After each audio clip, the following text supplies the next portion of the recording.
In this video, we'll teach you how to use DoorDash DashLink. So first of all, if you don't know what is DashLink, DashLink is DoorDash's parcel delivery service. Unlike regular delivery, DashLink is just for packages. Dashers pick up multiple parcels at once, deliver them along a planned route provided by the app. And here's a full instruction how to start using DashLink, for Dashers of course. First of all, you need to get the access. Only some Dashers receive an invite or offer for DashLink. Accept the DashLink badge. This switches you from food delivery to parcel delivery.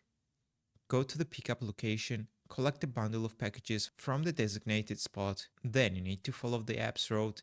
The Dasher app gives you an optimized list of stops and start delivering packages. Drop off each parcel at the customer's door. Some may need a signature. Complete the routes and earn. You are paid for the entire batch route, not per order. So that's all I want to show you in this short video instruction. If this video was helpful for you, don't forget to click the like button and don't forget to subscribe.